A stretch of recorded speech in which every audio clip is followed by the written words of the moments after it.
ಆತ್ಮೀಯ ಸ್ಪರ್ಧಾರ್ಥಿಗಳೇ, ತಮಗೆಲ್ಲರಿಗೂ ಇವತ್ತಿನ ಒಂದು ತರಗತಿಗೆ ಸ್ವಾಗತ. ಇವತ್ತಿನ ಅವಧಿಯಲ್ಲಿ ನಾವು ಅಗ್ನಿವೀರ್ಗೆ ಸಂಬಂಧಪಟ್ಟಂತೆ ಕೆ ಪ್ರಶ್ನೆ ಪತ್ರಿಕೆಯನ್ನು ತೆಗೆದುಕೊಂಡು ಬಂದಿದ್ದೇನೆ. ಸರಿಸುಮಾರು 20 ಪ್ರಶ್ನೆಗಳಿದಾವ. ಆ 20 ಪ್ರಶ್ನೆಗಳನ್ನು ಸಂಪೂರ್ಣವಾಗಿ ಏನಪ್ಪ ನಾವು ಅನಲೈಸನ್ನು ಮಾಡೋಣ. ಸ್ಪರ್ಧಾರ್ಥಿಗಳೇ, ನಮ್ಮ ಒಂದು ಸಂಸ್ಥೆಯಲ್ಲಿ ಏನಪ್ಪ ಅಗ್ನಿವೀರ್ ಪರೀಕ್ಷೆಯ ತಯಾರಿಗಾಗಿ ಏನು ಮಾಡಾಕ್ತೀವಿ ಅಂದ್ರೆ ಬ್ಯಾಚ್ಗಳನ್ನು ಕೂಡ ಏನಪ್ಪ ಪ್ರಾರಂಭ ಮಾಡಿವಿ.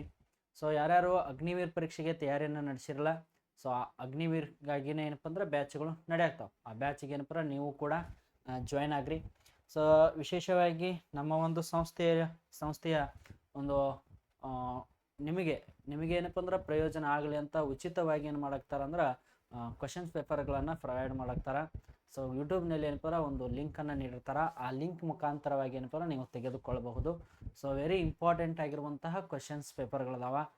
ಯಾಕಂದ್ರೆ ಪ್ರಿವಿಯಸ್ ಇಯರ್ ಬಿದ್ದಿರುವಂಥ ಕ್ವಶನ್ಸ್ ಪೇಪರ್ಗಳನ್ನು ನಾವು ಎಷ್ಟೆಷ್ಟು ಅನಲೈಸ್ ಮಾಡ್ತೀವಲ್ಲ, ಎಷ್ಟೆಷ್ಟು ಅವುಗಳನ್ನು ನಾವು ಪ್ರಾಕ್ಟೀಸ್ ಮಾಡ್ತೀವಲ್ಲ, ಅಷ್ಟೇನಪ್ಪ ನಮಗೆ ಪರೀಕ್ಷೆಯಲ್ಲಿ ಅನುಕೂಲ ಆಗ್ತೈತಿ. ಹಾಗಾಗಿ ಅವುಗಳನ್ನು ಏನು ಮಾಡ್ತೀರಿ ಅಂದ್ರೆ ನೀವು ತೆಗೆದುಕೊಳ್ಳ್ರಿ.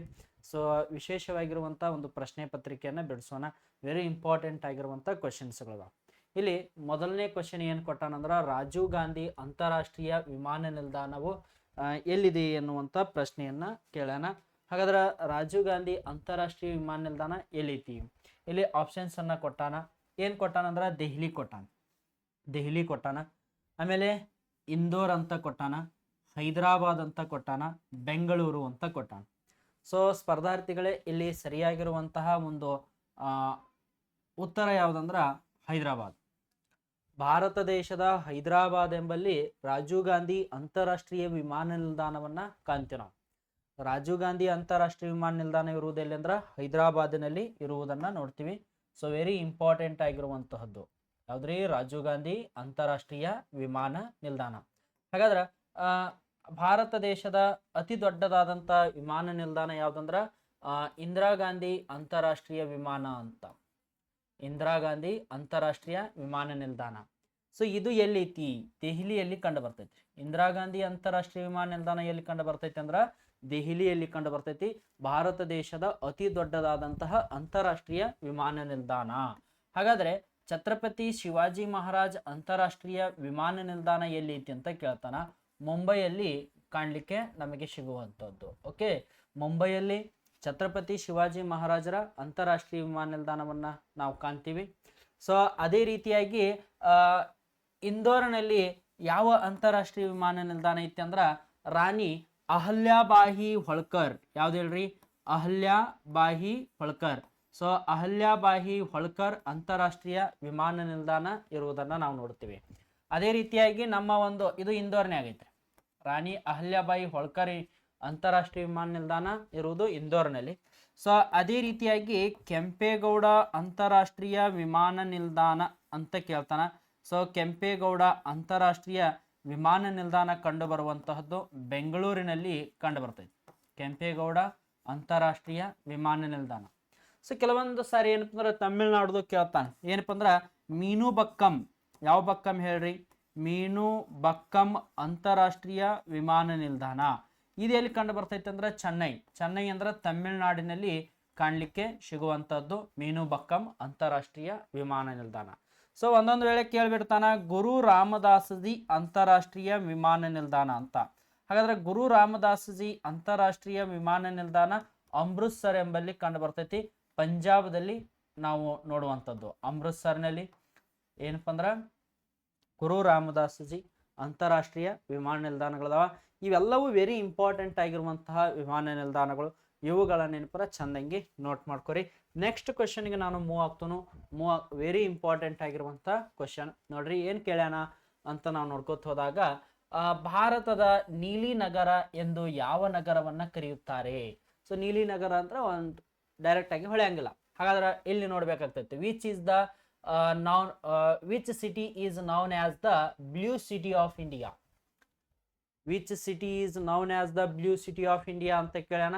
ಸೊ ಹಾಗಾದ್ರೆ ಅಮೃತ್ಸರ್ ಅಂತ ಕೊಟ್ಟಾನ, ಜೈಪುರ್ ಅಂತ ಕೊಟ್ಟಾನ, ಜೋಧ್ಪುರ್ ಅಂತ ಕೊಟ್ಟಾನ, ಉದಯ್ಪುರ್ ಅಂತ ಕೊಟ್ಟಾನ. ಸೊ ಹಾಗಾದ್ರೆ ಇಲ್ಲಿ ಕರೆಕ್ಟ್ ಆಗಿರುವಂತ ಆನ್ಸರ್ ಯಾವ್ದಂದ್ರ ಜೋಧ್ಪುರ್ ರೀ. Jodhpur is also known as the blue city of India ಅನ್ನೋದನ್ನ ಕಾಣ್ತೀವಿ. ಇದನ್ನ ನೀಲಿ ನಗರ ಅಂತ ಕರೀತಾರೆ. ಹಾಗಾದ್ರೆ ಅಮೃತ್ಸರ್ ಅನ್ನ ಏನಂತ ಕರೀತಾರಂದ್ರ ಗೋಲ್ಡನ್ ಟೆಂಪಲ್ ಸಿಟಿ, ಸುವರ್ಣ ಮಂದಿರ ನಗರ, ಸುವರ್ಣ ಮಂದಿರದ ನಗರ ಅಂತ ಯಾವ್ದನ್ನ ಕರೀತಾರಂದ್ರ golden temple city of India ಅದು ಹೌದಾ ಅಮೃತ್ಸರ್. ಹಾಗಾದ್ರ ಗೋಲ್ಡನ್ ಸಿಟಿ ಆಫ್ ಇಂಡಿಯಾ ಅಂದ್ರ Jaisalmer. Golden city of India ಅಂತ ಯಾವ್ದನ್ನ ಕರೀತಾರಂದ್ರ ಜೈಸಲ್ಮರ್ ಅನ್ನ ಕರೀಲಾಗ್ತೈತಿ. ಗೋಲ್ಡನ್ ಸಿಟಿ ಆಫ್ ಇಂಡಿಯಾ ಅಂದ್ರ ಜೈಸಲ್ಮರ್ ಅನ್ನ ಕರೀತಾರ. ಹಾಗಾದ್ರೆ ಜೈಪುರ್ ಅನ್ನ ಏನಂತ ಕರೀತಾರಂದ್ರ ಪಿಂಕ್ ಸಿಟಿ ಅಂತ ಕರೀತಾರೆ. ಜೈಪುರ್ ಅನ್ನ ಪಿಂಕ್ ಸಿಟಿ ಅಂತ ಕರೀತಾರ ನೋಡ್ರಿ. ಜೈಪುರ್ ಅನ್ನ ಪಿಂಕ್ ಸಿಟಿ ಆಫ್ ಇಂಡಿಯಾ ಅಂತ ಕರೀಲಾಗ್ತೈತಿ. ಹಾಗಾದ್ರೆ ಉದಯ್ಪುರ್ ಅನ್ನ ಏನಂತ ಕರೀತಾರಂದ್ರ ಲೇಕ್ ಸಿಟಿ ಆಫ್ ಇಂಡಿಯಾ ಅಂತ ಕರೀತಾರ. ಎಂತದಂದ್ರ ಲೇಕ್ ಸಿಟಿ ಆಫ್ ಇಂಡಿಯಾ, ಸರೋವರಗಳ ನಾಡು. ಅಥವಾ ಇನ್ನೊಂದು ಏನಂತ ಕರೀತಾನಂದ್ರ ವೈಟ್ ಸಿಟಿ. ಎಂತ city? White city of India ಅಂತಾನು ಕರೀತಾರ. ಬಿಳಿ ನಗರ, ಶ್ವೇತ ನಾಡು. ಸೊ ಈ ರೀತಿಯಾಗಿ ಏನಪ್ಪ ಅನ್ವರ್ತಕ ನಾಮಗಳನ್ನ ಕೇಳ್ತಾವ. ಸೊ ಪ್ರತಿಯೊಂದು ಸಿಟಿಗಳು ಅದರ ಅನ್ವರ್ತಕ ನಾಮಗಳು ಗೊತ್ತಿರಬೇಕು. ಗಾರ್ಡನ್ ಸಿಟಿ ಆಫ್ ಇಂಡಿಯಾ ಅಂತ ಕೇಳಬಹುದು. ಯಾವ್ದ್ರಿ? Bengaluru. Science city of India Bengaluru. Valence city of India ಯಾವ್ದ್ರಿ? ಕೋಲ್ಕತ್ತಾ. ಈ ರೀತಿಯಾಗಿ ಪ್ರತಿಯೊಂದು ಸಿಟಿಗಳ ನಿಕ್ನೇಮ್ ಗೊತ್ತಿರಬೇಕು. ಅಮೃತ್ಸರನ್ನ ಗೋಲ್ಡನ್ ಟೆಂಪಲ್ ಸಿಟಿ, ಸುವರ್ಣ ಮಂದಿರಗಳ ನಗರ. Okay, next question very important ಆಗಿರುವಂತ ಕ್ವಶನ್ ಏನಂದ್ರ ಎಲೆಕ್ಟ್ರಿಕ್ ಕಾರುಗಳ ಉತ್ಪಾದನಾ ಕಂಪನಿ ಟೆಸ್ಲಾದ ಸ್ಥಾಪಕ ಮತ್ತು ಪ್ರಸ್ತುತ ಸಿಇಒ ಯಾರು ಅಂತ ಕೇಳ್ಯಾರ. ಸೊ ಟೆಸ್ಲಾ ಡೈರೆಕ್ಟ್ ಆಗಿ ಏನಪ್ಪ ಅಂದ್ರೆ ಟೆಸ್ಲಾ ಸಂಸ್ಥೆಯ ಸ್ಥಾಪಕ ಮತ್ತು ಸಿಇಒ ಯಾರು ಅನ್ನೋದು ವೆರಿ ಇಂಪಾರ್ಟೆಂಟ್. ಸೊ ಇಲ್ಲಿ ಬಿಲ್ ಗೇಟ್ಸ್ ಕೊಟ್ಟಾನ, ಬಿಲ್ ಗೇಟ್ಸ್ ಅಂತ ಕೊಟ್ಟಾನ, ಲ್ಯಾರಿ ಪೇಜ್ ಅಂತ ಕೊಟ್ಟಾನ, ಆಮೇಲೆ ಎಲಾನ್ ಮಸ್ಕ್ ಅಂತ ಕೊಟ್ಟಾನ, ಮಾರ್ಕ್ ಜುಕೇರ್ಬರ್ಗ್ ಅಂತ ಕೊಟ್ಟಾನ. ಯಾಕಂದ್ರೆ ಮಾರ್ಕ್ ಜುಕೇರ್ಬರ್ಗ್. ಸೊ ಇಲ್ಲಿ ಕರೆಕ್ಟ್ ಆಗಿರುವಂತ ಆನ್ಸರ್ ಯಾವ್ದ್ರಿ? ಟೆಸ್ಲಾ ಸಂಸ್ಥೆಯ ಸಂಸ್ಥಾಪಕ ಎಲಾನ್ ಮಸ್ಕ್. ಟೆಸ್ಲಾ ಸಂಸ್ಥಾಪಕ ಯಾರದಾರಂದ್ರ ಎಲಾನ್ ಮಸ್ಕ್ ಅದಾರ್ರಿ. ಸೊ ಹಾಗಾದ್ರೆ Larry Page and Sergey brain ಅವರು ಏನದಾರಂದ್ರ ಗೂಗಲ್ ನ ಸ್ಥಾಪಕರು ಇವರು. ಯಾವ್ದ್ರಿ? ಗೂಗಲ್. ಸೊ ಗೂಗಲ್ ಏನಪ್ಪಾ ಅಂದ್ರ ಸಿಇಒ ಯಾರದಂದ್ರ Larry Page and Sergey Brin ಅನ್ನೋದನ್ನ ಕಾಣ್ತೀವಿ. ಮಾರ್ಕ್ ಜುಕೆನ್ಬರ್ಗ್ ಅವರು ಫೇಸ್ಬುಕ್ ನೋಡ್ರಿ. ಮಾರ್ಕ್ ಜುಕೆನ್ಬರ್ಗ್ ಅವ್ರು ಏನದಾರ್ರಿ? ಫೇಸ್ಬುಕ್ ಅದಾರ. ಸೊ ವೆರಿ ಇಂಪಾರ್ಟೆಂಟ್ ಆಗಿರುವಂತಹದ್ದು. ಫೇಸ್ಬುಕ್ ಯಾರ್ದಂತ ಕೇಳ್ತಾನ? Mark Zuckerberg. ಹಾಗಾದ್ರೆ ಗೂಗಲ್ ಯಾರ್ದಂತ ಕೇಳ್ತಾನ? Larry Page and Sergey Brin ಅನ್ನೋದನ್ನ ನಾವು ಕಾಣ್ತೀವಿ. ಅದೇ ರೀತಿಯಾಗಿ ಎಲಾನ್ ಮಸ್ಕ್ ರವರು ಯಾವ್ದಕ್ಕದಾರ ಅಂದ್ರ ಟೆಸ್ಲಾದು. ಟೆಸ್ಲಾ ಎನ್ನುವಂತ ಒಂದು ಸಂಸ್ಥೆ. ಸೊ ಇದೇನಪ್ಪ ಅಂದ್ರೆ ಎಲೆಕ್ಟ್ರಿಕಲ್ ಕಾರುಗಳನ್ನ ಉತ್ಪಾದನೆ ಮಾಡುವಂಥದ್ದು ವೆರಿ ಇಂಪಾರ್ಟೆಂಟ್ ಆಗಿರುವಂಥದ್ದು. ಓಕೆ, ನೆಕ್ಸ್ಟ್ ಕ್ವಶನ್ ಕೇಳೋಣ. ಏನ್ ಕ್ವಶನ್ ಕೇಳೋಣ ಅಂದ್ರ when is world anti tobacco day observed ಅಂತ ಕೇಳೋಣ. ಸೊ ಏನಪ್ಪಾ ಅಂದ್ರ ವಿಶ್ವ ತಂಬಾಕು ರಹಿತ ದಿನವನ್ನ ಯಾವಾಗ ಆಚರಿಸ್ತೀವಿ? ವೆರಿ ಇಂಪಾರ್ಟೆಂಟ್ ಆಗಿರುವಂತದ್ದು. ಓಕೆ, ಡೇಸ್ ಆಮೇಲೆ ಏನಂತ ಸೆಲೆಬ್ರೇಟ್ ಮಾಡ್ತೀವಿ ಪ್ರತಿ ಮಂತದ್ದು ಗೊತ್ತಿರ್ಬೇಕು ನಮಗೆ. ಓಕೆನಾ? ಇಲ್ಲಿ 22 ಮಾರ್ಚ್ ಕೊಟ್ಟಾನ, 22 ಏಪ್ರಿಲ್ ಕೊಟ್ಟಾನ, 31 ಮೇ ಕೊಟ್ಟಾನ, 16 ಸೆಪ್ಟೆಂಬರ್ ಅಂತ ಕೊಟ್ಟಾನ. ಸೊ ಇಲ್ಲಿ ಕರೆಕ್ಟ್ ಆಗಿರುವಂತ ಆನ್ಸರ್ ಯಾವ್ದಂದ್ರ 31 ಮೇ. 31 ಮೇ 31ರಂದು ವಿಶ್ವ ತಂಬಾಕು ರಹಿತ ದಿನವನ್ನಾಗಿ ಆಚರಣೆ ಮಾಡ್ತೀವಿ. ಹಾಗಾದ್ರೆ 22 ಮಾರ್ಚ್ ಏನಂತ ಆಚರಣೆ ಮಾಡ್ತಾರು? Very important, world water day ಅಂತ ಆಚರಣೆ ಮಾಡ್ತಾರೆ. ನೆನಪಿಟ್ಕೋರಿ, ವರ್ಲ್ಡ್ ವಾಟರ್ ಡೇ. ಯಾವ ಡೇ? ವರ್ಲ್ಡ್ ವಾಟರ್ ಡೇ ಅಂತ ಏನಪ್ಪ ಅಂದ್ರ ಆಚರಣೆ ಮಾಡ್ತಾರ. ಅಂದ್ರ ವಿಶ್ವ ಜಲ ದಿನ. ಯಾವ ದಿನ? ವಿಶ್ವ ಜಲ ದಿನ ಅಂತ ಆಚರಣೆ ಮಾಡ್ತಾರ. ಹಾಗಾದ್ರೆ ಏಪ್ರಿಲ್ 22 ಅನ್ನ ಏನಂತ ಆಚರಣೆ ಮಾಡ್ತಾರಂದ್ರ ಅರ್ತ್ ಡೇ ಅಂತ ಆಚರಣೆ ಮಾಡ್ತಾರ. Earth day. ಅರ್ತ್ ಡೇ ಅಂದ್ರೆ ಏನಪ್ಪ ಅಂದ್ರ ವಿಶ್ವ ಭೂದಿನ. So April 22 we are celebrating as a earth day. So ವಿಶ್ವ ಭೂದಿನವನ್ನಾಗಿ ಏನಪ್ಪ ಆಚರಣೆ ಮಾಡ್ತೀವಿ. ಹಾಗಾದ್ರೆ ಸೆಪ್ಟೆಂಬರ್ 16 ಅನ್ನ ಏನಂತ ಕರೀತಾರಂದ್ರ ಓಜನ್ ಡೇ ಅಂತ ಆಚರಣೆ ಮಾಡ್ತೀವಿ. ಓಜನ್. ಸೊ ಓಜನ್ ಡೇ ಅಂತ ಏನಪ್ಪ ಅಂದ್ರೆ ಸೆಲೆಬ್ರೇಟ್ ಮಾಡ್ತೀವಿ. ವೆರಿ ಇಂಪಾರ್ಟೆಂಟ್ ಆಗಿರುವಂತಹದ್ದು. So ozone day. So ozone day ಅಂತ ಏನಪ್ಪ ಅಂದ್ರೆ ಸೆಲೆಬ್ರೇಟ್ ಮಾಡ್ಲಾಗ್ತೈತಿ. ಈ ರೀತಿಯಾಗಿ ನಾವು ನೋಡ್ಕೋಬೇಕು. ಪ್ರತಿಯೊಂದು ಏನಪ್ಪ ಅಂದ್ರೆ ದಿನಾಂಕಗಳ ಮೇಲೆ ಪ್ರಶ್ನೆಗಳನ್ನ ಕೇಳ್ತಾನ. ಅಥವಾ ಮಾರ್ಚ್ 21 ಅನ್ನ ಕೇಳಬಹುದು. ವರ್ಲ್ಡ್ ಫಾರೆಸ್ಟ್ರಿ ಡೇ ಅಂತ ಏನಪ್ಪ ಅಂದ್ರೆ ನಾವು ಆಚರಣೆಯನ್ನ ಮಾಡಾಕ್ತಿವಿ. World forestry day. ಸೊ ಇವೆಲ್ಲವನ್ನ ಏನಪ್ಪ ನೋಡ್ಕೊಳ್ಳಿ. ಓಕೆ, ನೆಕ್ಸ್ಟ್ ಕ್ವಶನ್ ನೋಡೋಣ. Very important. ಸೊ ಅಗ್ನಿವೀರ್ಗಾಗಿ ಏನಪ್ಪ ತಯಾರಿಯನ್ನ ನಡೆಸುತ್ತಿರೋರು ಈ ಕ್ವಶನ್ಸ್ಗಳನ್ನ ಬಿಟ್ಟು ಹೋಗಬಾರ್ದು. ಯಾಕಂದ್ರೆ ಈ ಕ್ವಶನ್ಸ್ಗಳು ಸಾಕಷ್ಟು ಬಾರಿ ಏನಪ್ಪ ಅಂದ್ರೆ ನಿಮಗೆ ಪ್ರೀವಿಯಸ್ ಅಲ್ಲಿ ಕೇಳ್ಯಾನ. ಹಾಗಾಗಿ ಇವುಗಳನ್ನ ಏನಪ್ಪ ಅಂದ್ರೆ ನಾವು ನೆನಪಿಟ್ಕೋಬೇಕಾಗ್ತೈತಿ. ಸೊ ಒಂದ್ ಸ್ವಲ್ಪ ಏನಪ್ಪ ಅಂದ್ರೆ ಇವುಗಳನ್ನು ನೋಡ್ಕೊರಿ. ನೋಡ್ರಿ ಕ್ವಶನ್ ಕೇಳ್ಯಾನ, ಘನೀಕರಿಸಿದಾಗ ಯಾವ ಅನಿಲವನ್ನ ಸಾಮಾನ್ಯವಾಗಿ ಡ್ರೈ ಐಸ್ ಎಂದು ಕರೆಯಲಾಗುತ್ತದೆ ಅಂತ ಕೇಳ್ಯಾನ. Which gas when solidified is commonly known as the dry ice ಅಂತ ಕೇಳ್ಯಾನ. ಸೊ ಇಲ್ಲಿ ಕಾರ್ಬನ್ ಮೊನಾಕ್ಸೈಡ್ ಅಂತ ಕೊಟ್ಟಾನ, ನೈಟ್ರಸ್ ಆಕ್ಸೈಡ್ ಅಂತ ಕೊಟ್ಟಾನ, ಕಾರ್ಬನ್ ಡೈಆಕ್ಸೈಡ್ ಅಂತ ಕೊಟ್ಟಾನ, ಹೈಡ್ರೋಜನ್ ಫೆರಾಕ್ಸೈಡ್ ಅಂತ ಕೊಟ್ಟಾನ. ಸೊ ಇಲ್ಲಿ ಸರಿಯಾಗಿರುವಂತ ಉತ್ತರ ಯಾವ್ದಂದ್ರೆ option C, carbon dioxide, CO2 ಅಂತ ಕರಿತೀವಿ ನಾವು. ಏನ್ ಹೇಳ್ರಿ, CO2. ಸೊ ಕಾರ್ಬನ್ ಡೈಆಕ್ಸೈಡ್ ಏನಪ್ಪ ಅಂದ್ರ ಈ ಘನೀಕರಿಸಿದಾಗ ಏನಾಗ್ತೈತಿ ಅಂದ್ರ ಡ್ರೈ ಐಸ್ ಅಂತ ಏನಪ್ಪ ಅಂದ್ರ ಕರಿಲಾಗ್ತೈತಿ. ಸೊ ವೆರಿ ಇಂಪಾರ್ಟೆಂಟ್ ಆಗಿರುವಂತದ್ದು. ನೆಕ್ಸ್ಟ್ ಕ್ವಶನ್ ಮೂವ್ ಆಗೋಣ. ನೆಕ್ಸ್ಟ್ ಕ್ವಶನ್ ನೋಡ್ರಿ, which is the sorrow river of the West Bengal ಅಂತ, ಪಶ್ಚಿಮ ಬಂಗಾಳದ ಕಣ್ಣೀರಿನ ನದಿ ಅಥವಾ ದುಃಖದ ನದಿ ಅಂತ ಯಾವುದನ್ನ ಕರೀತಾರೋ? ಮಹಾನದಿ ಅಂತ ಕೊಟ್ಟಾನ್, ಹುಗ್ಲಿ ಕೊಟ್ಟಾನ್, ದಾಮೋದರ್ ಕೊಟ್ಟಾನ್, ಕೋಶಿ ಕೊಟ್ಟಾನ್. ಸೊ ಇಲ್ಲಿ ದ ಕರೆಕ್ಟ್ ಆಗಿರುವಂತ answer Damodar river. Damodar river ಅನ್ನ ಏನಂತ ಕರೀತಾರಂದ್ರ ಪಶ್ಚಿಮ ಬಂಗಾಳದ ಕಣ್ಣೀರಿನ ನದಿ ಅಂತ ಕರೀತಾರ. ಹಾಗಾದ್ರೆ ಹುಗ್ಲಿ ಯಾವುದರ ಕಣ್ಣೀರಿನ ನದಿ? ಕೆಲವೊಂದು ಪ್ಲೇಸ್ಗಳು ಗೊತ್ತಿರಬೇಕು. ಕಲ್ಕತ್ತಾ ಅಂತ ಬರ್ತೈತಿ, ನೆನಪಿಟ್ಕೋರಿ, ಕಲ್ಕತ್ತಾ. ಸೊ ಕಲ್ಕತ್ತಾದ ಕಣ್ಣೀರಿನ ನದಿ ಯಾವ್ದಂದ್ರ ಹುಗ್ಲಿ ರೀ, ಹೌದಾ? ಕಲ್ಕತ್ತಾದ ಕಣ್ಣೀರಿನ ನದಿ ಹುಗ್ಲಿ ನದಿ. ಅದೇ ರೀತಿಯಾಗಿ ಒಡಿಸ್ಸಾ ಅಂತ ಬರ್ತೈತ್ರಿ, ನೆನಪಿಟ್ಕೋರಿ, ಒಡಿಸ್ಸಾ ರಾಜ್ಯ. ಆ ಒಡಿಸ್ಸಾದ ಕಣ್ಣೀರಿನ ನದಿ ಯಾವ್ದಂದ್ರ ಮಹಾನದಿ. ಇವು ಗೊತ್ತಿದ್ದಿಲ್ಲ ಅಂದ್ರ ನೋಟ್ ಮಾಡ್ಕೋರಿ, ವೆರಿ ಇಂಪಾರ್ಟೆಂಟ್ ರೀ ಅವೆಲ್ಲ. ಇವೆಲ್ಲ ನೆಗ್ಲೆಕ್ಟ್ ಮಾಡಬಾರ್ದು ನಾವು. ಬಿಹಾರ್ ಅನ್ನುವಂತ ರಾಜ್ಯ ಐತಲ್ಲ, ಆ ಬಿಹಾರ ರಾಜ್ಯದ ಕಣ್ಣೀರಿನ ನದಿ ಯಾವ್ದಂತ ಕೇಳ್ತಾನ, ಹೌದಾ? ಕೋಸಿ ನದಿ. ಬಿಹಾರ ರಾಜ್ಯ ಕೋಸಿ ನದಿ ಏನಪ್ಪ ಅಂದ್ರ ಕಣ್ಣೀರಿನ ನದಿ. ಹಾಗಾದ್ರೆ ಆಸಾಂ ರಾಜ್ಯದ ಕಣ್ಣೀರಿನ ನದಿ ಅಂತ ಕೇಳ್ತಾನ. ಆಸಾಂ ರಾಜ್ಯದ ಕಣ್ಣೀರಿನ ನದಿ ಯಾವ್ದಂತ ನಾವು ನೋಡ್ಕೋತ ಹೋದಾಗ ವೆರಿ ಇಂಪಾರ್ಟೆಂಟ್ ಆಗಿರುವಂತದ್ದು ಬ್ರಹ್ಮಪುತ್ರ ನದಿ. ಯಾವ ಪುತ್ರ? ಬ್ರಹ್ಮಪುತ್ರ ನದಿ, ಆಸಾಂ ರಾಜ್ಯದ ಕಣ್ಣೀರಿನ ನದಿ. ಸೊ ಅದೇ ರೀತಿಯಾಗಿ ಕೇಳ್ತಾನ, ಕಲ್ಕತ್ತಾದ ಕಣ್ಣೀರಿನ ನದಿ ಹುಗ್ಲಿ ನದಿ, ಒಡಿಸ್ಸಾದ ಕಣ್ಣೀರಿನ ನದಿ ಮಹಾನದಿ, ಬಿಹಾರದ ಕಣ್ಣೀರಿನ ನದಿ ಕೋಶಿ ನದಿ, ಆಸಾಂದ ಕಣ್ಣೀರಿನ ನದಿ ಬ್ರಹ್ಮಪುತ್ರ. ಹಾಗಾದರೆ ವಿಜಯವಾಡ ಮೇಲೆ ಯಾವ ನದಿ ಹಾಯ್ತೈತಿ ಅಂತ ಪ್ರಶ್ನೆಯನ್ನ ಕೇಳ್ತಾನ, ವಿಜಯವಾಡ. ಸೊ ವಿಜಯವಾಡ ಮೇಲೆ ಕೃಷ್ಣಾ ನದಿ ಏನಾಗ್ತೈತಿ ಅಂದ್ರ ಫ್ಲೋ ಆಗ್ತೈತಿ. ಯಾವ ನದಿ? ಕೃಷ್ಣಾ ನದಿ. ಓಕೆ. ಸೊ ನದಿಗಳು, ಆಮೇಲೆ ಆ ನದಿಗಳು ಯಾವ್ಯಾವ ಪ್ರಸಿದ್ಧವಾಗಿರುವಂತ ಸ್ಥಳಗಳ ಮೇಲೆ ಹಾದೋಗ್ತಾವ, ಆಮೇಲೆ ಯಾವ ಡೈರೆಕ್ಷನ್ ಅಲ್ಲಿ ಹರಿತಾವ, ಅವುಗಳಿಗೆ ಅಡ್ಡಲಾಗಿ ಯಾವ್ಯಾವ ಡ್ಯಾಮ್ಗಳನ್ನ ಕಟ್ಟಿವಿ, ಆಮೇಲೆ ಯಾವ್ಯಾವ ಏನಪ್ಪ ಅಂದ್ರ ಸ್ಪೆಷಲ್ ಇರಿಗೇಷನ್ ಕೆನಲ್ಸ್ಗಳದಾವ, ಅವೆಲ್ಲವನ್ನ ಏನಪ್ಪ ಒಂದ್ ಕಡೆ ನೋಟ್ ಮಾಡಿ ಚಂದಂಗೆ ಇಟ್ಕೋರಿ. ಓಕೆ. ನೆಕ್ಸ್ಟ್ ಕ್ವಶನ್ ಕೇಳೋಣ, ರಿವರ್ ಮ್ಯಾಗ ಐತ್ರಿ. ನಾಗಾರ್ಜುನ ಸಾಗರ್ ಅಣೆಕಟ್ಟನ್ನ ಯಾವ ನದಿಗೆ ಮೇಲೆ ನಿರ್ಮಿಸಲಾಗಿದೆ ಅಂತ ಕೇಳೋಣ.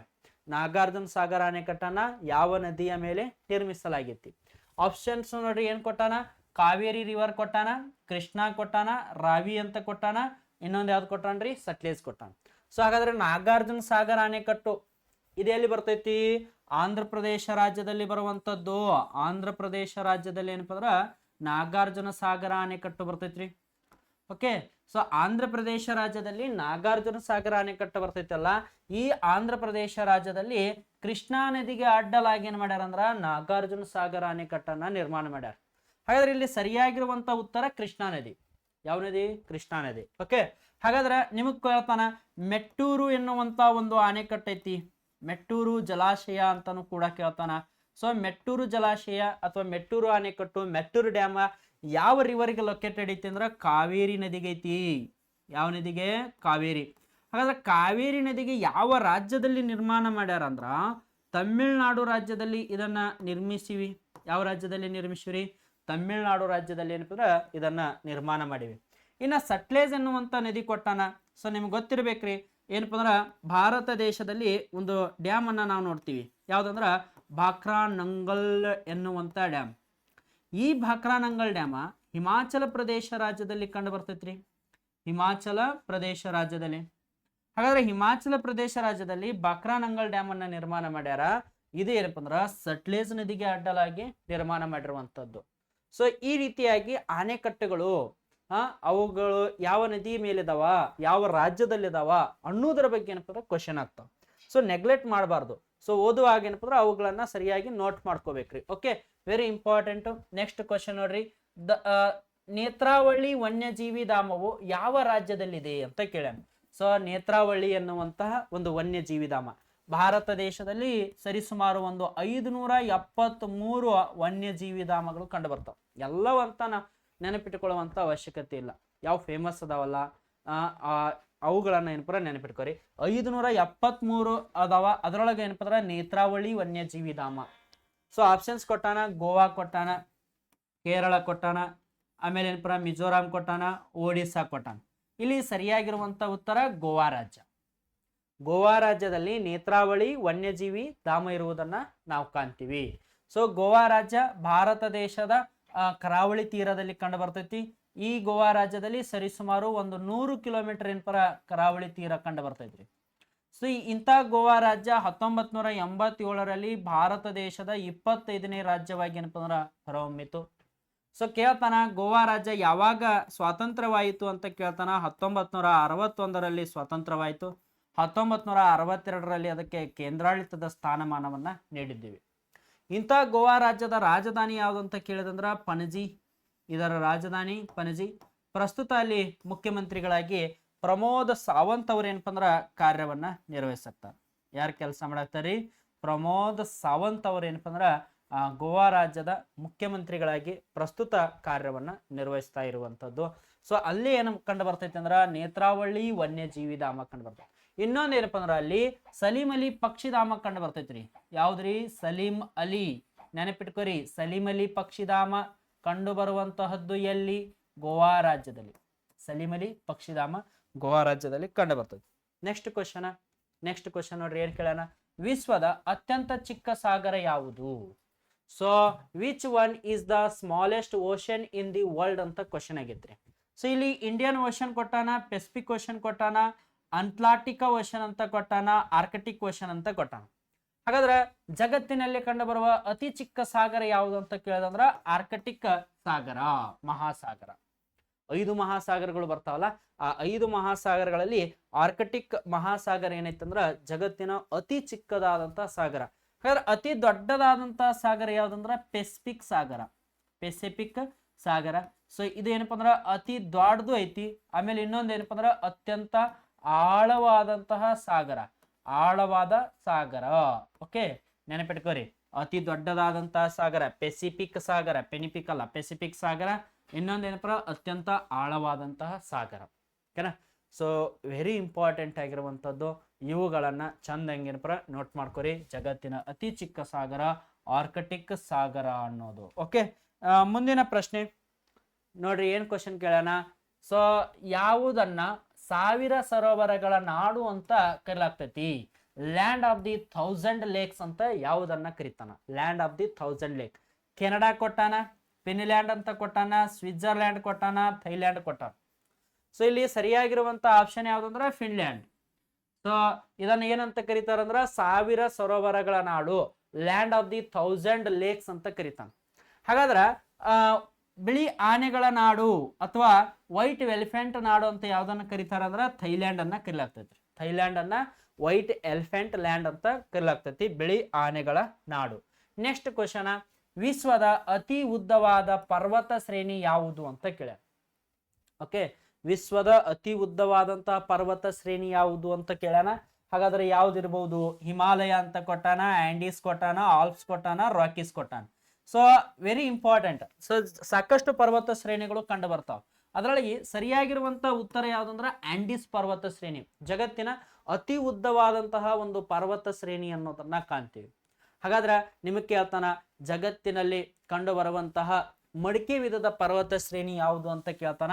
ಹಿಮಾಲಯ ಪರ್ವತ ಶ್ರೇಣಿ. ಹಿಮಾಲಯ ಪರ್ವತ ಶ್ರೇಣಿ ಏನಪ್ಪಂದ್ರ ಮಡಿಕೆ ವಿಧದ ಪರ್ವತ ಶ್ರೇಣಿ ಅನ್ನೋದನ್ನ ಕಾಣ್ತೀವಿ. ಹಾಗಾದ್ರೆ ಭಾರತ ದೇಶದಲ್ಲಿ ಕಂಡು ಬರುವ ಅತ್ಯಂತ ಹಳೆಯ ಪರ್ವತ ಶ್ರೇಣಿ ಯಾವ್ದಂದ್ರ ಅರಾವಳಿ ಪರ್ವತ ಶ್ರೇಣಿ. ಅರಾವಳಿ ಪರ್ವತ ಶ್ರೇಣಿ ಏನಪ್ಪಂದ್ರ ಅತ್ಯಂತ ಹಳೆಯದಾದಂತಹ ಪರ್ವತ ಶ್ರೇಣಿಗಳು, ಓಲ್ಡೆಸ್ಟ್ ರೇಂಜ್ ಅಂತ ಕರೀತಾನ. ಸೊ ಕ್ವಶನ್ ಕೇಳ್ತಾನ, ಹಾಗಾದ್ರೆ ಅರಾವಳಿ ಪರ್ವತ ಶ್ರೇಣಿಗಳು ಎಲ್ಲಿ ಕಂಡು ಬರ್ತಾವ ಅಂದ್ರ ರಾಜಸ್ಥಾನ ರಾಜ್ಯದಲ್ಲಿ ಕಾಣ್ಲಿಕ್ಕೆ ಸಿಗುವಂತಹದ್ದು. ಸೊ ಅರಾವಳಿ ಪರ್ವತ ಶ್ರೇಣಿಯಲ್ಲೇ ನಾವು ಏನು ಕಾಣ್ತೀವಿ ಅಂದ್ರ ಏನಪ್ಪ ಅಂದ್ರ ಗುರು ಶಿಖರವನ್ನ ಕಾಣ್ತೀವಿ. ಯಾವ್ದು ಕಾಣ್ತೀವಿ? ನೆನಪಿಟ್ಕೋರಿ, ಗುರು ಶಿಖರ. ಪ್ರತಿಯೊಂದು ಕ್ಲಾಸ್ನಾಗ ಹೇಳ್ತಿರ್ತೀವಿ. ಯಾಕೆ ವೆರಿ ಇಂಪಾರ್ಟೆಂಟ್ ಅಂದ್ರ ಇದನ್ನ ಕೇಳ್ತಾನ. ರಾಜಸ್ಥಾನ ರಾಜ್ಯದ ಅತಿ ಎತ್ತರವಾದ ಶಿಖರ ಯಾವ್ದಂದ್ರ ಗುರು ಶಿಖರ. ಸೊ ಅರಾವಳಿ ಪರ್ವತ ಶ್ರೇಣಿ ಜಗತ್ತಿನ ಭಾರತದ ಅತ್ಯಂತ ಹಳೆಯದಾದಂತಹ ಪರ್ವತ ಶ್ರೇಣಿ.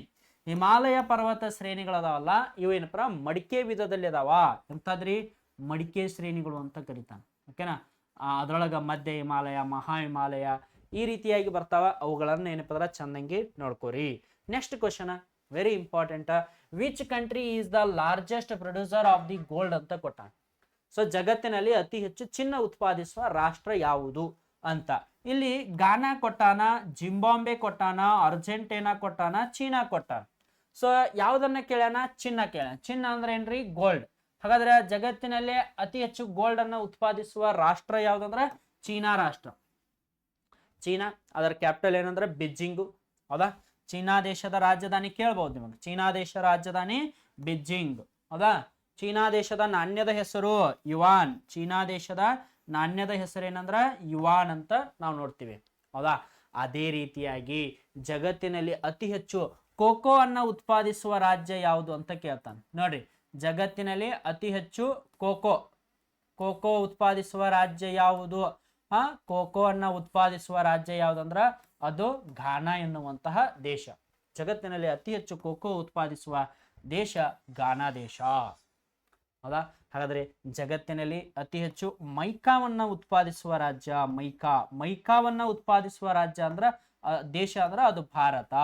ಸೊ ಮೈಕಾ ಉತ್ಪಾದಿಸುವ ದೇಶ ಭಾರತ ಅಂತ ನಾವು ನೋಡ್ತೀವಿ. ಹಾಗಾದ್ರೆ ಜಗತ್ತಿನಲ್ಲಿ ಅತಿ ಹೆಚ್ಚು ರಬ್ಬರ್ ಯಾವುದು? ಕ್ವಶನ್ ಕೇಳಬಹುದು. ಅತಿ ಹೆಚ್ಚು ರಬ್ಬರ್ ಅನ್ನ ಉತ್ಪಾದಿಸುವ ದೇಶ ಯಾವುದು?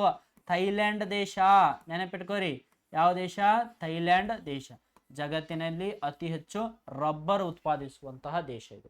ಹಾಗಾದ್ರೆ ಜಗತ್ತಿನಲ್ಲಿ ಅತಿ ಹೆಚ್ಚು ಕಾಫಿ ಉತ್ಪಾದಿಸುವ ದೇಶ ಯಾವುದು? ಅದು ಯಾವುದಂತ ನಾವು ನೋಡ್ಕೋತೀವಿ. ಅತಿ ಹೆಚ್ಚು ಕಾಫಿ ಬ್ರೆಜಿಲ್ ದೇಶ. ಓಕೆ, ಸೊ ಬ್ರೆಜಿಲ್ ಅನ್ನ ಕಾಫಿಯ ನಾಡು ಅಂತ ಕರೀತಾನ. ಭಾರತ ದೇಶದಲ್ಲಿಯೂ ನಾವು ಕರ್ನಾಟಕ ರಾಜ್ಯ ಅತಿ ಹೆಚ್ಚು ಏನಪ್ಪ ಅಂದ್ರೆ ಕಾಫಿಯನ್ನ ಉತ್ಪಾದನೆ ಮಾಡ್ತೈತಿ. ಭಾರತ ದೇಶದಲ್ಲಿ ಅಸ್ಸಾಂ ರಾಜ್ಯ ಅತಿ ಹೆಚ್ಚು ಚಹಾ ಉತ್ಪಾದನೆ ಮಾಡ್ತೈತಿ. ಜಗತ್ತಿನಲ್ಲಿ ಅತಿ ಹೆಚ್ಚು ಚಹಾವನ್ನ ಚೀನಾ ದೇಶ ಏನಪ್ಪ ಅಂದ್ರ ಉತ್ಪಾದನೆಯನ್ನ ಮಾಡುವಂಥದ್ದು. ಹೀಗೆ ಪ್ರತಿಯೊಂದು ಯಾವ್ಯಾವ ದೇಶಗಳು ಏನೇನನ್ನ ಬೆಳಿತಾವ, ಏನೇನನ್ನ ಉತ್ಪಾದನೆ ಮಾಡ್ತಾವ ಅವೆಲ್ಲವನ್ನ ಏನಪ್ಪ ನೀವು ನೋಟ್ ಮಾಡ್ಕೋರಿ. ಓಕೆ, ನೆಕ್ಸ್ಟ್ ರೀ, ರಾಜ್ಯಸಭಾ ವಾಸ್ ಫಸ್ಟ್ ಕಾನ್ಸ್ಟಿಟ್ಯೂಟೆಡ್ ಇನ್ ಅಂತ ಕೇಳ್ಯಾನ. ರಾಜ್ಯಸಭೆಯನ್ನ ಮೊಟ್ಟ ಮೊದಲ ಬಾರಿಗೆ ಯಾವಾಗ ಸ್ಥಾಪಿಸಲಾಯಿತು? ಅಲ್ಲ, 1947 ಕೊಟ್ಟಾನ, 1948 ಅಂತ ಕೊಟ್ಟಾನ, 1950 ಕೊಟ್ಟಾನ, 1952 ಕೊಟ್ಟಾನ. ಇಲ್ಲಿ ಸರಿಯಾಗಿರುವಂತ ಉತ್ತರ 1952. ನೆನಪಿರ್ಲಿ, 1950 ವೆರಿ ಇಂಪಾರ್ಟೆಂಟ್ ಆಗಿರುವಂತದ್ದು ಇದು. ಈ ಪಾಯಿಂಟ್ 1951ರಿಂದ 1952ರವರೆಗೆ ಫಸ್ಟ್ ಜನರಲ್ ಎಲೆಕ್ಷನ್ ನಡೀತೈತ್ರಿ. ಮೊದಲ ಸಾರ್ವತ್ರಿಕ ಚುನಾವಣೆ. ಈ ಸಾರ್ವತ್ರಿಕ ಚುನಾವಣೆ ನಡೀತು. ಅದರ ರಿಸಲ್ಟ್ 1952ರಲ್ಲಿ ಮತ್ತು 1952ರಲ್ಲಿ ಲೋಕಸಭೆ ಮತ್ತು ರಾಜ್ಯಸಭೆಯನ್ನ ಸ್ಟಾರ್ಟ್ ಮಾಡ್ಕೋತಾರೆ. ಯಾವ್ಯಾವು? ಲೋಕಸಭೆ ಮತ್ತು ರಾಜ್ಯಸಭೆಯನ್ನ ಸ್ಟಾರ್ಟ್ ಮಾಡಿದ್ರು. ಇಲ್ಲಿ ವೆರಿ ಇಂಪಾರ್ಟೆಂಟ್ ಆಗಿರುವಂತದ್ದು ಏನಪ್ಪ ಅಂದ್ರ ರಾಜ್ಯಸಭೆ. ಈ ರಾಜ್ಯಸಭೆಯನ್ನ ಏನಂತ ಕರೀತಾರಂದ್ರ ಮೇಲ್ಮನೆ ಅಂತ ಕರೀತಾರ. ಸಂಸತ್ತಿನ ಮೇಲ್ಮನೆ ಅಂತ ಯಾವ್ದನ್ನ ಕರೀತಾರಂದ್ರ ರಾಜ್ಯಸಭೆ. ಇಲ್ಲಿ ಒಟ್ಟು ಸದಸ್ಯರ ಸಂಖ್ಯೆ 250. ಇಲ್ಲಿ ಇದ್ರೊಳಗ 233ರಲ್ಲಿ 3 ಮಂದಿ ಚುನಾಯಿತರಾಗಿ ಬಂದರೆ 12 ಮಂದಿಯನ್ನು ಏನು ಮಾಡ್ತಾರಂದ್ರ ನಾಮಿನೇಟ್ ಮಾಡಿರ್ತಾರೆ. ಸೊ ಟೋಟಲ್ ಆಗಿ 250 ಮಂದಿ. ಹಾಗಾದ್ರೆ ನಾಮಿನೇಟ್ ಮಾಡೋರು ಯಾರು ಅಂತ ನಾವು ನೋಡ್ಕೋತ ಹೋದಾಗ ರಾಷ್ಟ್ರಪತಿಯವರು ಏನ್ ಮಾಡ್ತಾರಂದ್ರ ನಾಮಿನೇಟ್ ಮಾಡ್ತಾರ. ಸೊ ಭಾರತ ದೇಶದ ಸಂವಿಧಾನದಲ್ಲಿ ರಾಜ್ಯಸಭೆಯ ಸದಸ್ಯರಾಗಬೇಕಾದ್ರೆ ನಿಮಗಿರಬೇಕಾದಂತ ಅರ್ಹತೆ 30 ವರ್ಷ ವಯಸ್ಸಾಗಿರ್ಬೇಕು. ನೀವು ಒಂದು ವೇಳೆ ರಾಜ್ಯಸಭಾ ಸದಸ್ಯರಾಗಿದ್ದರೆ 6 ವರ್ಷಗಳ ಕಾಲ ಏನು ಮಾಡಬಹುದು ಅಂದ್ರ ಅಧಿಕಾರದಲ್ಲಿ ಇರಬಹುದು. 6 ವರ್ಷ. ಅಧಿಕಾರಾವಧಿ ಎಷ್ಟು ವರ್ಷ ಅಂತ ಕೇಳ್ತಾನೆ? 6 ವರ್ಷ. ರಾಜ್ಯಸಭೆಯ ಅಧಿಕಾರಾವಧಿ 6 ವರ್ಷ. ಲೋಕಸಭೆಯ ಅಧಿಕಾರಾವಧಿ ಅಂತ ನೋಡ್ಕೋತ ಹೋದಾಗ 5 ವರ್ಷ. ವಿಸರ್ಜನೆ ಒಂದುವರೆಗೂ ಕೂಡ ಏನಪ್ಪ ಅಂದ್ರ ಇರ್ತೈತಿ ಅನ್ನುವಂಥದ್ದು. Okay, next question. ರಾಷ್ಟ್ರಪತಿಗಳು ರಾಜ್ಯಸಭೆಗೆ ಎಷ್ಟು ಸದಸ್ಯರನ್ನ ನಾಮನಿರ್ದೇಶನ ಮಾಡುತ್ತಾರೆ ಅಂತ ಪ್ರಶ್ನೆ ಕೇಳ. So how many members are nominated by the president for Rajya Sabha ಅಂತ ಕೇಳ್ಯಾನ. ಇಲ್ಲಿ ಆಪ್ಷನ್ ಅಲ್ಲಿ 8 ಇಟ್ಟಾನ, 10 ಇಟ್ಟಾನ, 12 ಇಟ್ಟಾನ, 14 ಇಟ್ಟಾನ. ಸೊ ರಾಷ್ಟ್ರಪತಿಯವರು ರಾಜ್ಯಸಭೆಗೆ ಒಟ್ಟು 12 ಜನ ಸದಸ್ಯರನ್ನ ನಾಮಿನೇಟ್ ಮಾಡ್ತಾರೆ. ಸೊ ರಾಷ್ಟ್ರಪತಿಯವರು ನಾಮಿನೇಟ್ ಮಾಡ್ತಾರೆ, ಇವರು ಸಂವಿಧಾನದ 80ನೇ ವಿಧಿಗೆ ಅನುಗುಣವಾಗಿ ಏನಪ್ಪ ನಾಮಿನೇಟ್ ಆಗಿರ್ತಾರೆ. ಸಂವಿಧಾನದ 80ನೇ ವಿಧಿಗೆ ಅನುಗುಣವಾಗಿ ರಾಷ್ಟ್ರಪತಿಯವರು ರಾಜ್ಯಸಭೆಗೆ 12 ಮಂದಿ ಸದಸ್ಯರನ್ನ ನಾಮಕರಣ ಮಾಡಿರ್ತಾರ. ಇವರು ವಿವಿಧ ಕ್ಷೇತ್ರಗಳಲ್ಲಿ ಸೇವೆ ಸಲ್ಲಿಸಿದ್ದವರನ್ನ ಏನಪ್ಪ ಆಯ್ಕೆ ಮಾಡ್ತಾರ. ಯಾವ್ಯಾವ ಕ್ಷೇತ್ರ ಅಂದ್ರೆ ಒಂದು ಕಲೆ ಇರ್ತೈತಿ, ಇನ್ನೊಂದು ಸಾಹಿತ್ಯ ಕ್ಷೇತ್ರದಲ್ಲಿ ಗಣನೀಯ ಸಾಧನೆ ಮಾಡಿದವರನ್ನ ಗುರುತಿಸಿ ಅವರನ್ನು ಕೂಡ ಏನಪ್ಪ ನಾಮಕರಣ ಮಾಡಿರ್ತಾರ. ಇನ್ನೊಂದು ಏನಪ್ಪ ವಿಜ್ಞಾನ ಕ್ಷೇತ್ರ, ಯಾವುದು ಕ್ಷೇತ್ರ ಅಂದ್ರೆ ವಿಜ್ಞಾನ ಕ್ಷೇತ್ರದಲ್ಲಿ ಸೇವೆಯನ್ನ ಸಲ್ಲಿಸಿದವರನ್ನ ಗುರುತಿಸ್ತಾರ. ಇನ್ನೊಂದು ಏನಪ್ಪ ಸಾಮಾಜಿಕ ಕ್ಷೇತ್ರ, ಓಕೆ, ಸಾಮಾಜಿಕ ಸೇವೆ ಅಥವಾ ಸಾಮಾಜಿಕ ಕ್ಷೇತ್ರದಲ್ಲಿ ಸೊ ಗಣನೀಯವಾಗಿ ಸೇವೆ ಸಲ್ಲಿಸಿದಂತಹ ಮಹನೀಯರನ್ನ ಗುರುತಿಸಿ ರಾಜ್ಯಸಭೆಗೆ 12 ಮಂದಿ ಸದಸ್ಯರನ್ನ ನಾಮಕ ಮಾಡೋರು ರಾಷ್ಟ್ರಪತಿಗಳು. ಸೊ ಇವರ ಅಧಿಕಾರಾವಧಿಯು 6 ವರ್ಷ. ಇವರು ಏನಪ್ಪ 6 ವರ್ಷ ತನಕ ಅಧಿಕಾರದಲ್ಲಿ ಇರ್ತಾರ. ಸೊ ಇಲ್ಲಿಯೂ ಕನ್ಸಿಡರ್ ಆಗುವುದು 30 ವರ್ಷ. ನೆಕ್ಸ್ಟ್ ಕ್ವಶನ್, ಭಾರತೀಯ ನಾಗರಿಕನು ಯಾವ ವಯಸ್ಸಿನಲ್ಲಿ ಮತದಾನದ ಹಕ್ಕನ್ನ ಪಡೆಯುತ್ತಾನೆ ಅಂತ ಕೇಳ್ಯಾರ. So Indian citizen get voting right which what at the age of ಅಂತ ಕ್ವಶನ್ ಕೇಳೋಣ. ಹಾಗಾದ್ರೆ ಆಪ್ಷನ್ ಕೊಟ್ಟ ನೋಡ್ರಿ, 16 ಇಯರ್ಸ್ ಕೊಟ್ಟಾನ, 18 ಇಯರ್ಸ್ ಅಂತ ಕೊಟ್ಟಾನ, 21 ಇಯರ್ಸ್ ಕೊಟ್ಟಾನ, 24 ಇಯರ್ಸ್ ಅಂತ ಕೊಟ್ಟಾನ. ನೋಡ್ರಿ, ಭಾರತೀಯ ನಾಗರಿಕನು ಯಾವ ವಯಸ್ಸಿನಲ್ಲಿ ಮತದಾನದ ಹಕ್ಕನ್ನ ಪಡೆಯುತ್ತಾನೆ. ಸೊ 16 ವರ್ಷ, 18 ವರ್ಷ, 21 ವರ್ಷ, 24 ವರ್ಷ. ಇಲ್ಲಿ ಸರಿಯಾಗಿರುವಂತ ವರ್ಷ 18 ವರ್ಷ. ಯಾಕಂದ್ರೆ 18 ವರ್ಷ ವೆರಿ ಇಂಪಾರ್ಟೆಂಟ್, ನೆನಪಿರಲಿ. ಭಾರತ ದೇಶದಲ್ಲಿ ಮತದಾನಕ್ಕೆ ಮೊದಲು ಇದ್ದದ್ದು ಏಜು 21 ವರ್ಷ. ಸೊ ಇದನ್ನ ಸಂವಿಧಾನದ 61ನೇ ತಿದ್ದುಪಡಿ ಅಂತ ಬರ್ತದೆ. ಯಾವಾಗ ಮಾಡ್ತಾರಂದ್ರ 1989ರಲ್ಲಿ ಮಾಡ್ತಾರೆ. ಯಾರು ಮಾಡಿದ್ರು? ರಾಜೀವ್ ಗಾಂಧಿ ಸರ್ಕಾರ ಮಾಡ್ತೈತ್ರಿ, ರಾಜೀವ್ ಗಾಂಧಿ ಸರ್ಕಾರ. ಓಕೆ, ರಾಜೀವ್ ಗಾಂಧಿ ಸರ್ಕಾರದ very important. So he is the youngest prime minister of India, Bharat ದೇಶದ ಯುವ ಪ್ರಧಾನಮಂತ್ರಿ. ಓಕೆನಾ. ಸೊ 1984ರಿಂದ ಏನಪ್ಪ ಅಂದ್ರ 1984ರಿಂದ 1989ರವರೆಗೆ ಭಾರತ ದೇಶದ ಪ್ರಧಾನಮಂತ್ರಿಗಳಾಗಿ ಸೇವೆ ಸಲ್ಲಿಸಿದವರು. ಇವರು 61ನೇ ತಿದ್ದುಪಡಿಯನ್ನ 1989ರಲ್ಲಿ ಮಾಡ್ತಾರೆ. ಮಾಡುವುದರ ಮೂಲಕ ಮತದಾನದ ವಯಸ್ಸನ್ನ 21ರಿಂದ ಹಿಡಿದು 18 ವರ್ಷಕ್ಕೆ ತಂದು ಇಳಿಸಿಬಿಡ್ತಾರ. ಸೊ ಭಾರತ ದೇಶದಲ್ಲಿ ಪ್ರಸ್ತುತ 18 ವರ್ಷ ಮೀರಿದವರು ಎಲ್ಲರೂ ಏನ್ ಮಾಡ್ಬೋದು ಅಂದ್ರ ಮತವನ್ನ ಚಲಾಯಿಸಬಹುದು. Okay, next question. ಹಾಗಾದ್ರೆ ವೋಟಿಂಗ್ ಪವರ್ ಅನ್ನೋದು ಒಂದು ಯಾವ ರೈಟ್ ಅಂತ ನೋಡ್ಕೊತ ಹೋದಾಗ ರಾಜಕೀಯ ಹಕ್ಕು. ಇದೇನಪ್ಪ ಅಂದ್ರ ರಾಜಕೀಯ ಹಕ್ಕು. ಯಾವ ಹಕ್ಕು ಅಂತ ಕೇಳ್ತಾನೆ. ಇದೊಂದು ರಾಜಕೀಯ ಹಕ್ಕು. ಓಕೆನಾ, ಇದೊಂದು ಪೊಲಿಟಿಕಲ್ ಪವರ್, ಇದು ರಾಜಕೀಯ ಹಕ್ಕು ಅನ್ನೋದನ್ನ ಕಾಣ್ತೀವಿ. Next question, so which state has the largest Lok Sabha constituency in India? ಭಾರತದಲ್ಲಿ ಅತಿ ದೊಡ್ಡ ಲೋಕಸಭಾ ಕ್ಷೇತ್ರವನ್ನ ಹೊಂದಿರುವ ರಾಜ್ಯ ಯಾವುದು ಅಂತ ಪ್ರಶ್ನೆ ಕೇಳ. ಆಪ್ಷನ್ಸ್ ಕೊಟ್ಟಾನ, ಮಹಾರಾಷ್ಟ್ರ ಕೊಟ್ಟಾನ್, ಬಿಹಾರ್ ಕೊಟ್ಟಾನ್, ಉತ್ತರ ಪ್ರದೇಶ್ ಕೊಟ್ಟಾನ್, ರಾಜಸ್ಥಾನ್ ಕೊಟ್ಟಾನ್. ಸೊ ಕರೆಕ್ಟ್ ಆಗಿರುವಂತ ಆನ್ಸರ್ ಉತ್ತರ ಪ್ರದೇಶ್ ರೀ. ಭಾರತ ದೇಶದಲ್ಲಿ ಉತ್ತರ ಪ್ರದೇಶ ರಾಜ್ಯ ಅತಿ ಹೆಚ್ಚಿನ ಲೋಕಸಭಾ ಕ್ಷೇತ್ರವನ್ನ ಹೊಂದಿರುವಂತಹ ರಾಜ್ಯ. ಓಕೆ, ಲೋಕಸಭಾ ಕ್ಷೇತ್ರವನ್ನ ಹೊಂದಿರುವಂತಹ ರಾಜ್ಯ ಅನ್ನೋದನ್ನ ಕಾಣ್ತೀವಿ. ಲೋಕಸಭೆಗೆ ಆಯ್ಕೆ ಆಗಬೇಕಾದ್ರೆ ಕನಿಷ್ಠ ಪಕ್ಷ 25 ವರ್ಷ ವಯಸ್ಸಾಗಿರಬೇಕು. ಓಕೆ, ಸೊ 25 ವಯಸ್ಸು ಆಗಿರಬೇಕು. ಇನ್ನೊಂದು ಇವರ ಅಧಿಕಾರಾವಧಿ 5 ವರ್ಷ ಇರ್ತೈತಿ.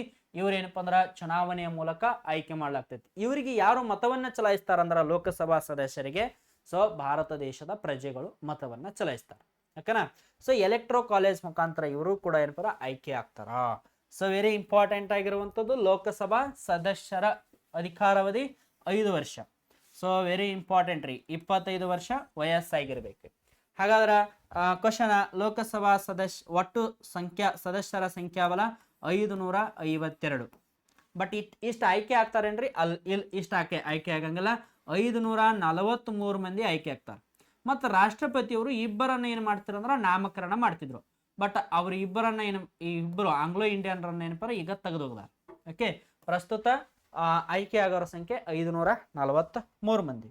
ಮುಂದಿನ ಪ್ರಶ್ನೆ ವೆರಿ ಇಂಪಾರ್ಟೆಂಟ್.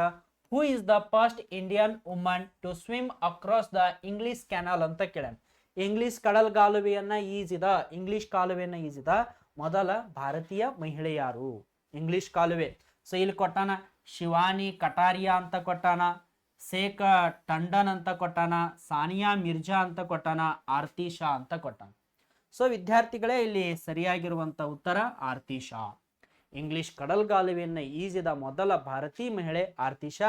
ಇಂಗ್ಲಿಷ್ ಕಡಲ್ಗಾಲುವೆಯನ್ನು ಈಜಿದ ಮೊದಲ ವ್ಯಕ್ತಿ ಭಾರತದ ವ್ಯಕ್ತಿ ಯಾರಂದ್ರ ಮಿಹಿರ್ ಶೇನ್ ಅನ್ನೋದನ್ನ ಕಾಣ್ತೀವಿ. ಯಾವ Sen? Mihir Sen. Okay, very important, ಚೆನ್ನಾಗಿ ನೋಟ್ ಮಾಡ್ಕೊ. Next question, who was the first Indian woman win the Miss World title? ವಿಶ್ವ ಸುಂದರಿ ಪ್ರಶಸ್ತಿಯನ್ನ ಗೆದ್ದ ಮೊದಲ ಭಾರತೀಯ ಮಹಿಳೆ ಯಾರು ಅನ್ನುವಂಥ ಪ್ರಶ್ನೆ. ಸೊ ಇಲ್ಲಿ ರೀಟಾ ಪರಿಯಾ ಅಂತ ಕೊಟ್ಟಾನ, ಸುಸ್ಮಿತಾ ಸೇನ್ ಅಂತ ಕೊಟ್ಟಾನ, ಆಮೇಲೆ ಐಶ್ವರ್ಯ ರಾಯ್ ಅಂತ ಕೊಟ್ಟಾನ, ಆಮೇಲೆ ಪ್ರಿಯಾಂಕಾ ಚೋಪ್ರಾ ಅಂತ ಕೊಟ್ಟಾರ. ಇವರೆಲ್ಲರೂ ಮಿಸ್ ವರ್ಲ್ಡ್ ಕಿರೀಟವನ್ನ ಗೆದ್ದಾರ. ಬಟ್ ಇವರೊಬ್ರು ಏನಪ್ಪ ಮಿಸ್ ಯೂನಿವರ್ಸ್ ಪಟ್ಟವನ್ನ ಅಲಂಕರಿಸ. ಸೊ ಇಲ್ಲಿ ಮಿಸ್ ವರ್ಲ್ಡ್ ಅಂದ್ರೆ ವಿಶ್ವ ಸುಂದರಿ ಪಟ್ಟ ಕೇಳ್ಯಾರ. ಹಾಗಾದ್ರೆ ವಿಶ್ವ ಸುಂದರಿ ಪಟ್ಟವನ್ನ ಗಳಿಸಿದವರು ಮೊದಲಿಗೆ ರೀಟಾ ಪರಿಯಾ. ಸರಿ, ಎಷ್ಟ್ರಾಗ್ರಿ? 1966ರಲ್ಲಿ. ಈಗ ಪ್ರಸ್ತುತ ವಿಶ್ವ ಸುಂದರಿ ಪಟ್ಟವನ್ನ ಅಲಂಕರಿಸಿದವರು ಯಾರಂದ್ರ ಕ್ರಿಸ್ಟೋನಾ. ಯಾರು ಹೇಳ್ರಿ? ಕ್ರಿಸ್ಟೋನಾ ಪಿಸ್ಕೋವಾ. ಕ್ರಿಸ್ಟೋನಾ ಪಿಸ್ಕೋವಾ ಅನ್ನೋರು ಪ್ರಸ್ತುತ ಏನಪ್ಪಾ ಅಂದ್ರ ವಿಶ್ವ ಸುಂದರಿ ಪಟ್ಟವನ್ನ ಅಲಂಕರಿಸಿದ ಮಹಿಳೆ. ಪ್ರಶಸ್ತಿಗಳು ಅನೌನ್ಸ್ ಆಗ್ಯಾರ. ಜ್ಞಾನಪೀಠ ಪ್ರಶಸ್ತಿನೂ ಅನೌನ್ಸ್ ಆಗೈತ್ರಿ. ವಿನೋದ್ ಕುಮಾರ್ ಶುಕ್ಲಾರ್ ಅವರು 59ನೇ ವ್ಯಕ್ತಿ ರೀ. ಇವರು 59ನೇ ವ್ಯಕ್ತಿಯಾಗಿ ವಿನೋದ್ ಕುಮಾರ್ ಶುಕ್ಲಾ ಅವರು ಏನಪ್ಪಾ ಅಂದ್ರೆ ಆಯ್ಕೆ ಆದ್ರು. ಓಕೆನಾ? ವಿನೋದ್ ಕುಮಾರ್ ಶುಕ್ಲಾ. ಓಕೆ, ವಿನೋದ್ ಕುಮಾರ್ ಶುಕ್ಲಾರ್ ಅವರು ಜ್ಞಾನಪೀಠ ಪ್ರಶಸ್ತಿಯನ್ನ ಪಡ್ಕೊಂಡಾರ. ಹಾಗಾದ್ರ ಇವರು ಯಾವ ಒಂದು ಲಿಟರೇಚರ್ ಅಂದ್ರೆ ಹಿಂದಿ ಸಾಹಿತ್ಯಕ್ಕೆ ಪಡ್ಕೊಂಡಾರ ನೋಡ್ರಿ. ಯಾವ ಸಾಹಿತ್ಯಕ್ಕೆ? ಹಿಂದಿ ಸಾಹಿತ್ಯಕ್ಕೆ. ಗುಲ್ಜಾರ್ ಅವರು ಇದ್ರು, ಇನ್ನೊಬ್ರು ಯಾರೋ ಇದ್ರು, ಸುಬ್ರಹ್ಮಣ್ಯ ಅವರವರು ಇದ್ರು. ಸೊ ಇವರು ಹಿಂದಿ ಸಾಹಿತ್ಯಕ್ಕೆ ಏನಪ್ಪ ಅಂದ್ರೆ ಜ್ಞಾನಪೀಠ ಪ್ರಶಸ್ತಿಯನ್ನ ಅತಿ ಹೆಚ್ಚು ಭಾಷೆಗೆ ಬಂದದ್ದು ಜ್ಞಾನಪೀಠ ಪ್ರಶಸ್ತಿ ಹಿಂದಿ ಭಾಷೆಗೆ. ಓಕೆನಾ? ವಿನೋದ್ ಕುಮಾರ್ ಶುಕ್ಲಾ. ಇಲ್ಲಿ ಕ್ರಿಸ್ಟೋನಾ ಪಿಸ್ಕೋವಾ ಅನ್ನೋರು ಪ್ರಸ್ತುತ ವಿಶ್ವ ಸುಂದರಿ ಕಿರೀಟವನ್ನ ಅಲಂಕರಿಸ. ಮೊದಲ ವಿಶ್ವ ಸುಂದರಿ ಯಾರಂದ್ರ ರೀಟಾ ಪರಿಯಾ. ಹಾಗಾದ್ರೆ ಮೊದಲ ಭುವನ ಸುಂದರಿ ಯಾರಂದ್ರ ಅದು ಸುಸ್ಮಿತಾ ಸೇನ್. ಇವರು ಭುವನ ಸುಂದರಿ ನೋಡ್ರಿ, ನೆನಪಿಟ್ಕೋರಿ. ಭುವನ ಸುಂದರಿ. ಯಾವ ಸುಂದರಿ? ಭುವನ ಸುಂದರಿ ಅನ್ನೋದನ್ನ ಕಾಣ್ತೀವಿ. ವೆರಿ ಇಂಪಾರ್ಟೆಂಟ್ ಆಗಿರುವಂತ point. Next question, in which year Gandhiji come to India from South Africa ಅಂತ ಕೊಟ್ಟ. ಗಾಂಧೀಜಿ ದಕ್ಷಿಣ ಆಫ್ರಿಕಾದಿಂದ ಭಾರತಕ್ಕೆ ಬಂದ ವರ್ಷ ಯಾವುದು ಅನ್ನುವಂಥ ಪ್ರಶ್ನೆ. 1916, 1915, 1917, 1918. ಮಹಾತ್ಮ ಗಾಂಧೀಜಿಯವರು ದಕ್ಷಿಣ ಆಫ್ರಿಕಾಕ್ಕೆ ಹೋಗಿರ್ತಾರಲ್ಲ, ಅಲ್ಲಿಂದ ಅವರು ವಾಪಸ್ ಆಗಿದ್ದು 1915. ಯಾವ ತಿಂಗಳು? ಜನವರಿ ತಿಂಗಳು. ಹಾಗಾದ್ರೆ ಜನವರಿ ತಿಂಗಳು ಯಾವ ತಾರೀಕು? 9ನೇ ತಾರೀಕು. ಜನವರಿ ತಿಂಗಳು 9ನೇ ತಾರೀಕು. ಹಾಗಾಗಿ ಈ ಜನವರಿ 9 ಇವತ್ತು ನಾವು ಪ್ರವಾಸಿ ಭಾರತೀಯ ದಿವಸ್ ಅಂತ ಆಚರಣೆ ಮಾಡಾಕ್ತೀವಿ. ಪ್ರವಾಸಿ ಭಾರತೀಯ ದಿವಸ್. ಯಾವ ದಿವಸ? ಪ್ರವಾಸಿ ಭಾರತೀಯ ದಿವಸ್ ಅಂತ ಏನಪ್ಪ ಅಂದ್ರ ಆಚರಣೆ ಮಾಡಾಕ್ತೀವಿ ನಾವು. ಸೊ ಇತ್ತೀಚೆಗೆ ಪ್ರವಾಸಿ ಭಾರತೀಯ ದಿವಸ್ ಅನ್ನ ಆಚರಿಸ್ಯಾರ. ಅದರ ಥೀಮ್ ಏನೈತೆ ಅನ್ನೋದನ್ನ ನೆನಪಿಟ್ಕೋರಿ. So very important. ಜನವರಿ 9 ಪ್ರವಾಸಿ ಭಾರತೀಯ ದಿವಸ್ ಅಂತ. ಮಹಾತ್ಮ ಗಾಂಧೀಜಿಯವರು ದಕ್ಷಿಣ ಆಫ್ರಿಕಾದಿಂದ ಭಾರತಕ್ಕೆ ಬಂದಂತ ವರ್ಷವನ್ನ ಆಚರಿಸಲಾಗ್ತೈತ್ರಿ. So very important. ಮಹಾತ್ಮ ಗಾಂಧೀಜಿಯವರನ್ನ ಭಾರತದ ರಾಷ್ಟ್ರ ಪಿತಾಮಹ ಅಂತ ಕರೀತಾರ. ಭಾರತದ ರಾಷ್ಟ್ರ ಪಿತಾಮಹ. Very important. ಅಗ್ನಿವೀರ್ ತಯಾರಿಯನ್ನು ನಡೆಸೋತಿರೋರು ಈ ಪಾಯಿಂಟ್ ಅನ್ನ ಯಾವತ್ತೂ ಮರಿಬಾರ್ದು. ಇವೆರಡು ವೆರಿ ಇಂಪಾರ್ಟೆಂಟ್ ಆಗಿರುವಂಥದ್ದು. Okay, next question. ಈ ಒಂದು ತರಗತಿಯ ಲಾಸ್ಟ್ ಕ್ವಶನ್ ರೀ. ಏನ್ ಕ್ವಶನ್ ಅಂದ್ರ, ಸೊ ಭಾರತದ ಮಿನಿ ಸಂವಿಧಾನ ಎಂದು ಯಾವ ತಿದ್ದುಪಡಿಯನ್ನ ಕರೆಯುತ್ತಾರೆ? So which amendment is called mini constitution of India ಅಂತ ಕೇಳ.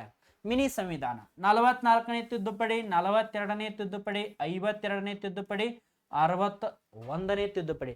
ಸೊ ಇಲ್ಲಿ ಕರೆಕ್ಟ್ ಆಗಿರುವಂತ ಆನ್ಸರ್ 42ನೇ ತಿದ್ದುಪಡಿ. ಇದನ್ನ ಮಿನಿ ಸಂವಿಧಾನ ಅಂತ ಕರೀತಾರೆ. ಹಾಗಾದ್ರೆ 42ನೇ ತಿದ್ದುಪಡಿ ಆಗಿದ್ದು 1976ರಲ್ಲಿ. 1976ರಲ್ಲಿ 42ನೇ ತಿದ್ದುಪಡಿ ಆಯ್ತು. ಇದನ್ನ ಯಾರು ಮಾಡ್ರಂದ್ರ ಇಂದಿರಾ ಗಾಂಧಿ ಸರ್ಕಾರ ಮಾಡ್ತೈತಿ. ಇಂದಿರಾ ಗಾಂಧಿ ಸರ್ಕಾರ. ಸೊ ಈ ತಿದ್ದುಪಡಿಯನ್ನ ಇಂದಿರಾ ಕಾನ್ಸ್ಟಿಟ್ಯೂಷನ್ ಅಂತಾನು ಕರೀತಾರೆ. ಒಂದು ನೆನಪಿರಬೇಕು, ಈ ತಿದ್ದುಪಡಿ ಏನೈತಲ್ಲ ಭಾರತ ದೇಶದ ಅತಿ ದೊಡ್ಡದಾದಂತಹ ತಿದ್ದುಪಡಿ. ಯಾಕಂತ ನೋಡ್ಕೋತ ಹೋದಾಗ ಪ್ರಸ್ತಾವನೆ ಅಂತ ಬರ್ತೈತ್ರಿ. ನಮ್ಮ ಒಂದು ಸಂವಿಧಾನದಲ್ಲಿ ಪ್ರಸ್ತಾವನೆ ಅಂತ ಬರ್ತೈತಿ.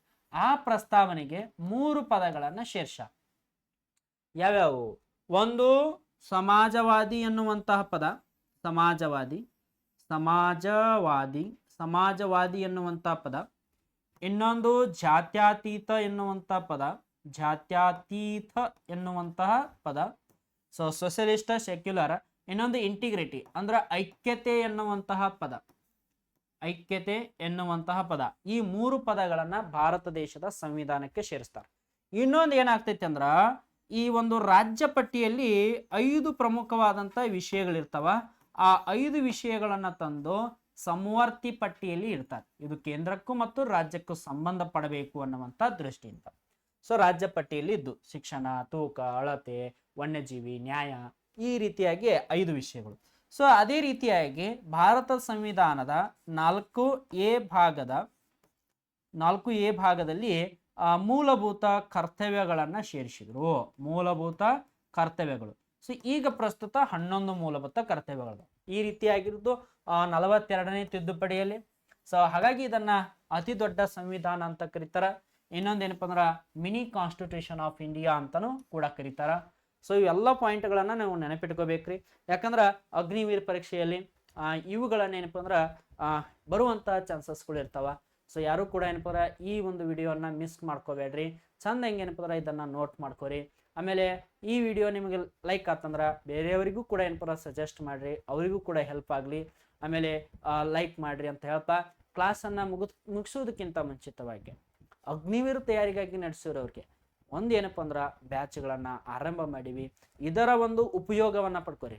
ಸೊ ಏನಪ್ಪ ಅಂದ್ರೆ ಸರಿಸುಮಾರು 2018ರಿಂದ ಹಿಡಿದು ಇಲ್ಲಿಯವರೆಗೂ ನಮ್ಮ ಸಂಸ್ಥೆಯಲ್ಲಿ ಸಾಕಷ್ಟು ವಿದ್ಯಾರ್ಥಿಗಳು ಇವತ್ತೇನಪ್ಪ ದೇಶ ಸೇವೆಯಲ್ಲಿದ್ದಾರೆ.